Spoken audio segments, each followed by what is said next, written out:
What are they doing? Why are they staring at us? Not at us.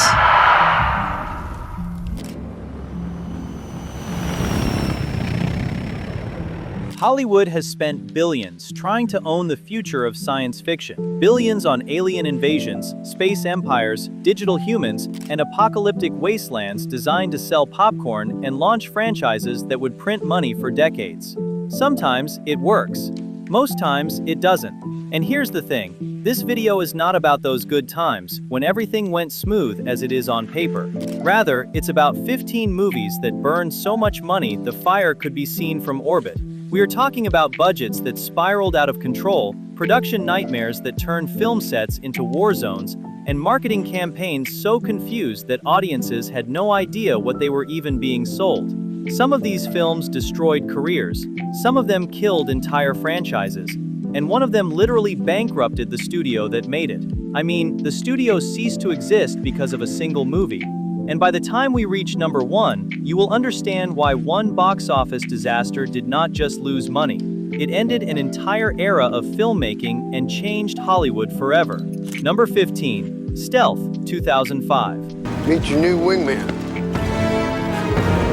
In 2005, Jamie Foxx had just won the Academy Award for Ray. He was the hottest actor in Hollywood. So when Columbia Pictures handed him a $135 million sci-fi action movie alongside Jessica Biel and Josh Lucas, the studio expected a guaranteed summer blockbuster.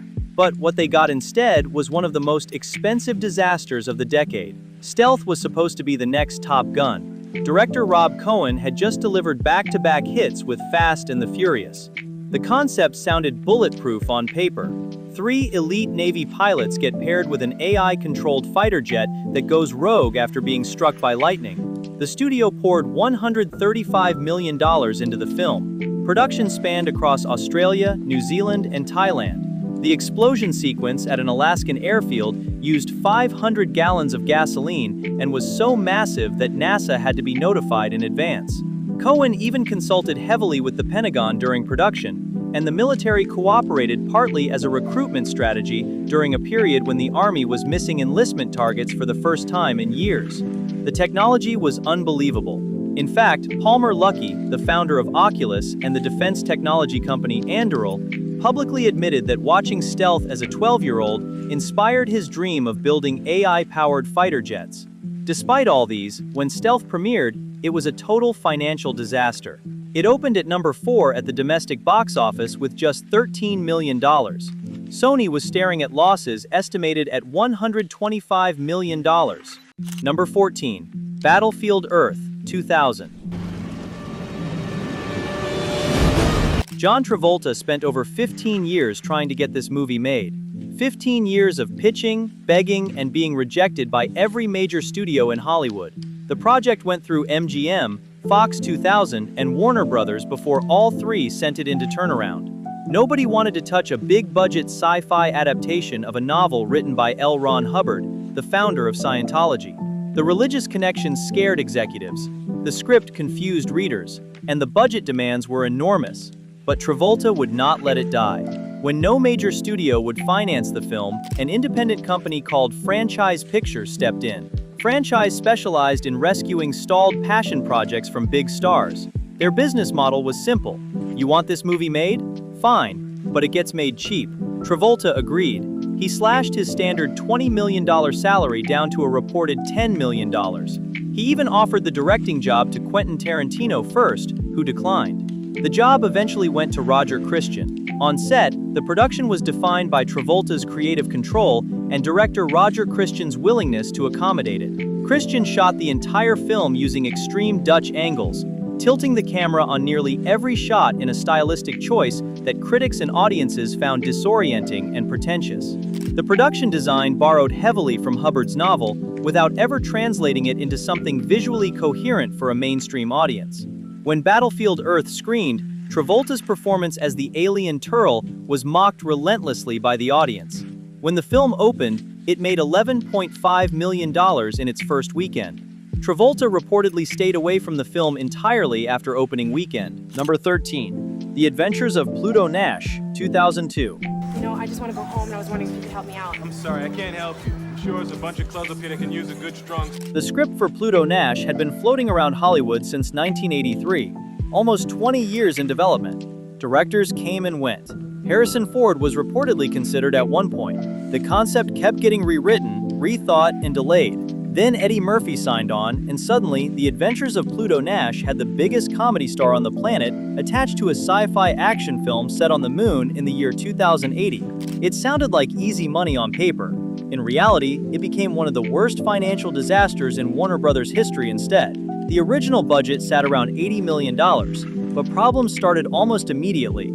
Filming took place at studios in Toronto and Montreal, with elaborate sets constructed to simulate a lunar colony complete with domed cities and futuristic interiors.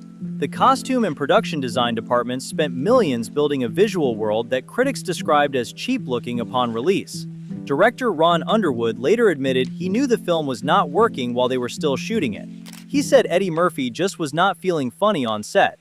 During productions, Murphy had requested a straight dramatic script, saying he would bring the comedy himself, but the comedy never arrived the way everyone expected.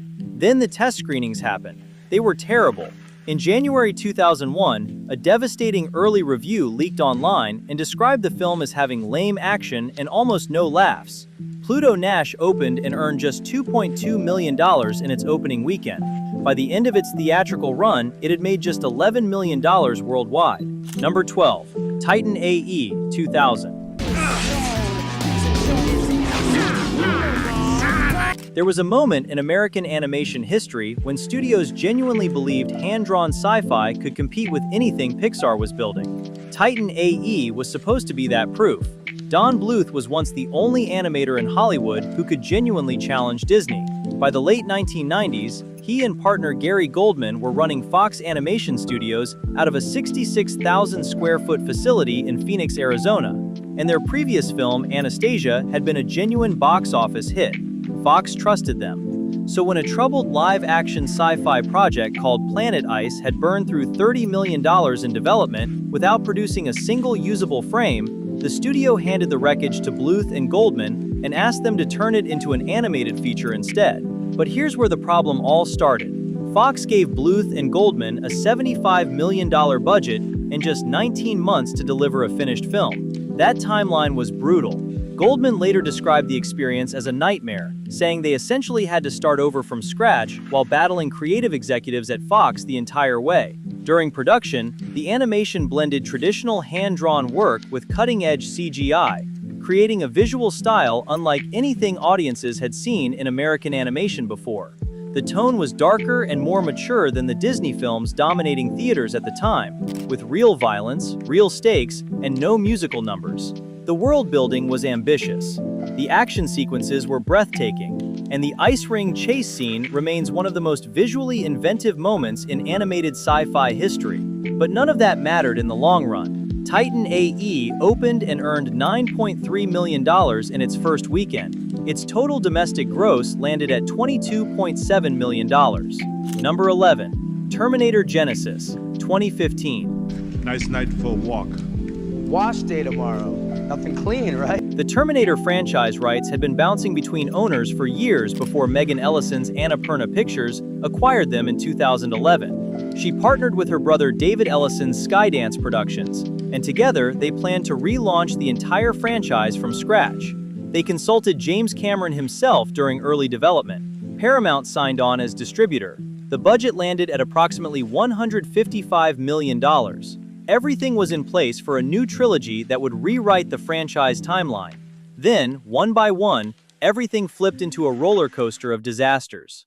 The trouble started with the director search. Justin Lin was originally attached but left due to scheduling conflicts with Fast and Furious 6. The producers approached Rian Johnson, Denis Villeneuve, and Ang Lee. All passed. Alan Taylor, fresh off Thor: The Dark World, later took the job. His own girlfriend, storyboard artist Jane Wu, reportedly urged him to turn it down after reading the script, telling him to direct something he actually loved instead. Taylor took it anyway, believing he could fix the screenplay because of his love for the first two Terminator films. The cast was assembled quickly. The digital recreation of the young 1984 Schwarzenegger alone required 12 months of visual effects work for just 35 shots. Then Paramount's marketing department made one of the most infamous decisions in modern trailer history. The second trailer for Terminator Genisys revealed the film's biggest twist. John Connor, the future savior of humanity, had been converted into a Terminator. The moment that was supposed to shock audiences in theaters was given away months before release. By the time opening weekend arrived, the conversation around the film felt exhausted. It opened to just $27 million domestically. Number 10. Independence Day Resurgence, 2016. The original Independence Day did not just make money, it made history. Released on July 3, 1996, it became the highest-grossing film of that year worldwide. It defined the summer blockbuster template for an entire generation. Bill Pullman's presidential speech became one of the most quoted moments in 1990s cinema. The image of the White House being destroyed by an alien weapon became a cultural landmark. 20 years later, Fox looked at that legacy and decided to spend $165 million building a sequel. But here's the thing. In the new Resurgence sequel, Will Smith did not come back. Smith had been the emotional engine of the original, the charisma that made the alien invasion feel personal rather than abstract. His absence was not a minor casting gap, it was a structural problem that no amount of production budget could solve. In fact, years later, Emmerich admitted in an interview while promoting his film Midway that he deeply regretted not stopping production once Smith walked away.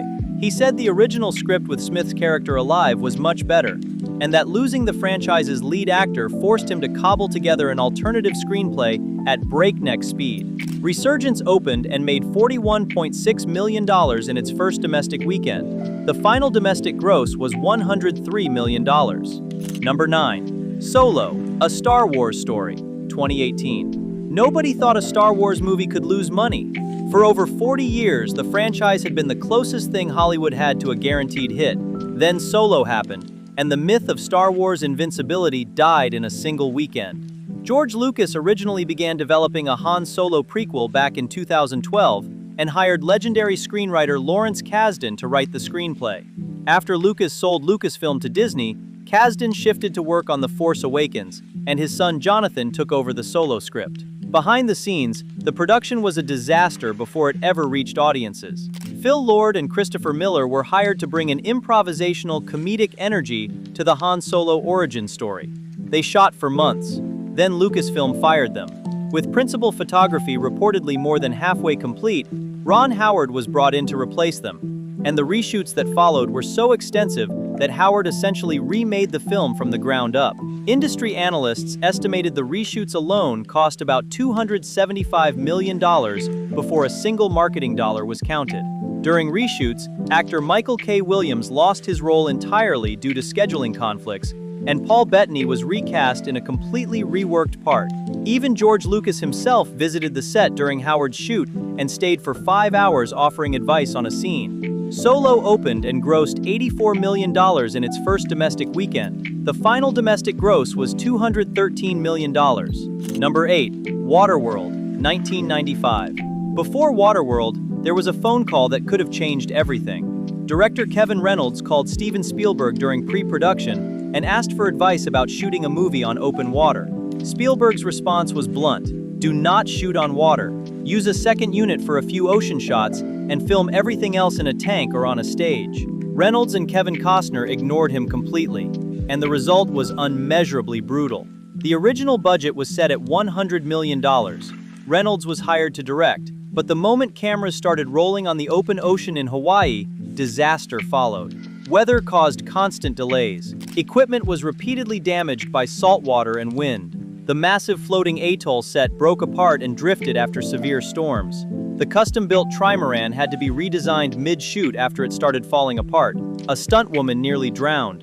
Costner himself performed a dangerous dive from a 40-foot mast that took days to capture. The production ran almost 3 months over schedule. Behind the scenes, the two Kevins were tearing each other apart. Costner fought relentlessly for more creative control over the story and his character. Reynolds publicly called Costner a backseat director. The tension became so severe that Reynolds quit the film before post-production was finished. When Costner assumed creative control later, he immediately fired composer Mark Isham, replacing him with James Newton Howard at the last minute. By the time the cameras finally stopped, the budget had ballooned to $175 million, making Waterworld the most expensive film ever produced at that time. Waterworld opened to just $21 million in its first weekend. Number 7. John Carter, 2012.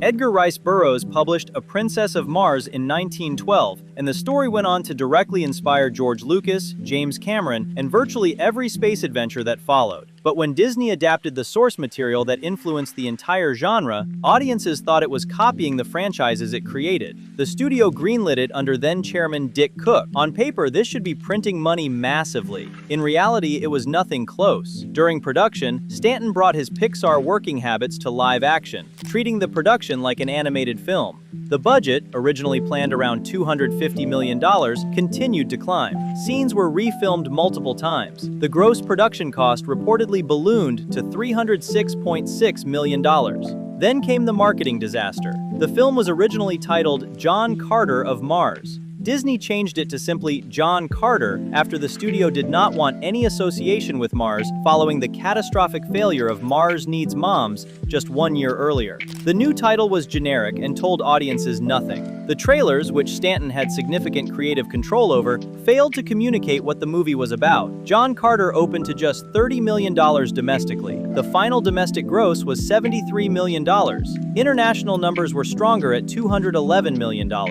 Rich Ross, the chairman of Walt Disney Studios, cried and resigned weeks later. Number 6. Mortal Engines, 2018. Peter Jackson's name on a fantasy epic was supposed to mean something massive. After the Lord of the Rings trilogy had collectively earned nearly $3 billion worldwide, the announcement that Jackson would produce Mortal Engines sent expectations into immediate orbit. Universal Pictures committed over $100 million to production. The film was handed to Christian Rivers with the full resources of Weta Workshop behind him. Behind the scenes, Weta Workshop built the Traction Cities as physical and digital constructions of staggering detail. London was designed with layers of Victorian architecture stacked vertically across enormous mechanical platforms. The costume department created thousands of individual pieces to populate the city's different social strata. The scale of the production design effort was comparable to anything Jackson had supervised on his own directorial projects. But here's the thing, when reality hit, everything was a different ballgame entirely. The trailers that were supposed to promote the movie struggled to communicate the story. Quick television spots were a barrage of CGI mayhem that meant nothing to uninitiated viewers. The concept of municipal Darwinism is fascinating on the paper, but nearly impossible to compress into a 30-second ad. Universal even launched a massive global marketing campaign, reportedly costing more than $120 million.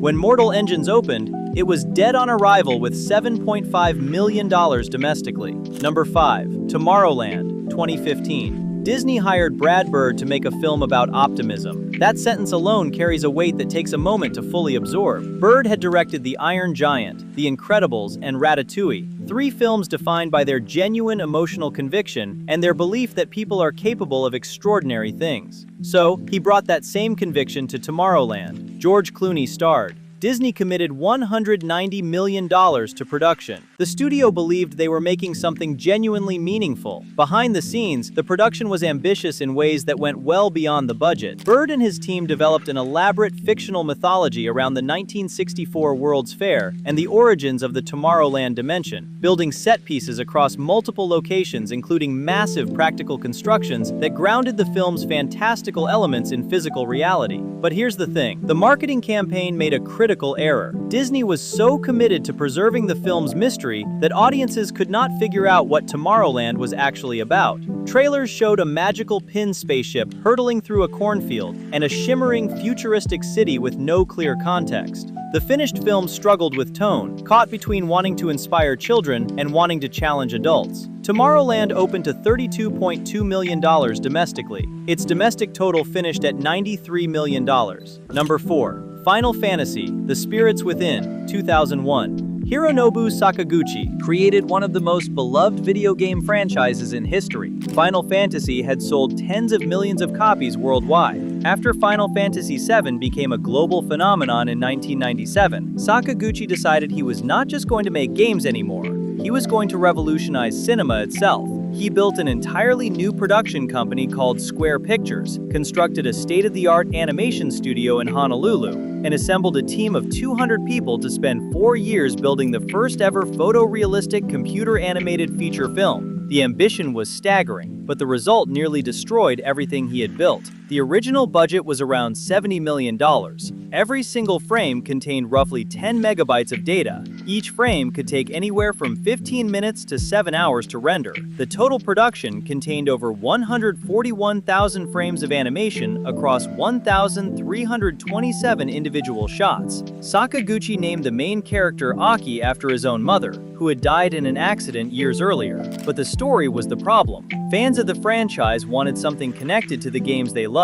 What they got was a post-apocalyptic drama about alien ghosts and the Gaia spirit that had no connection to any Final Fantasy title beyond having a character named Sid. The script went through roughly 50 different versions during development because of conflicting creative visions between the Japanese and American teams involved. The film opened to a domestic total of just $32 million.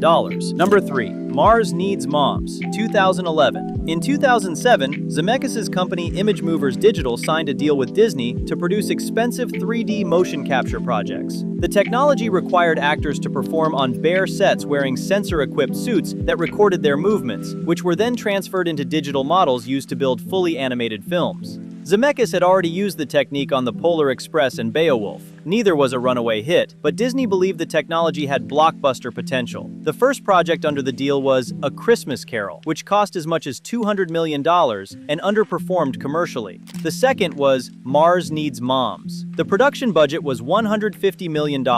During productions, problems emerged early and never stopped. Seth Green performed the motion capture for the lead character Milo, spending 6 weeks in a sensor suit while delivering all of the boy's dialogue. But his voice sounded too old and mature for a 9-year-old, so the entire vocal performance was dubbed over by 11-year-old actor Seth Dusky. When Disney executives screened an early cut of the film, their reaction was severe. The studio decided to shut down Image Movers Digital almost immediately. But Mars Needs Moms was too far along to shelve without eating enormous costs, so Disney pushed forward with a release date of March 11, 2011. Mars Needs Moms opened to just $6.9 million.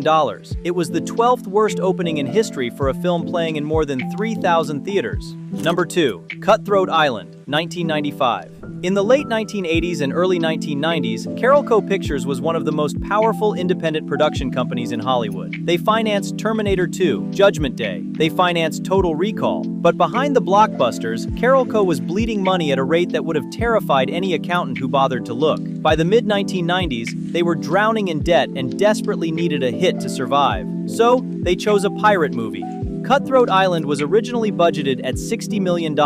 Director Rennie Harlin was attached to direct. Gina Davis, Harlin's wife at the time, was cast as the lead. Michael Douglas was initially set to co-star but backed out over creative differences and concerns that Davis's role was expanding at his expense. He was replaced by the significantly less bankable Matthew Modine. Harlin later admitted he saw the disaster coming. He knew Carolco was on the verge of bankruptcy. He knew their distributor MGM was in the process of being sold and would not be able to properly market the film. He and Davis begged to be released from their contracts. Carolco refused. A Carolco executive later admitted that if they lost Cutthroat Island, bankruptcy was inevitable. To fund the production, Carolco made desperate moves. They canceled their only other project in development, a medieval epic called Crusade starring Schwarzenegger. They sold off interests in Showgirls, Lolita, and Stargate. They scraped together every remaining dollar and funneled it into a single film that nobody involved believed would work. Cutthroat Island debuted at number 13 at the domestic box office.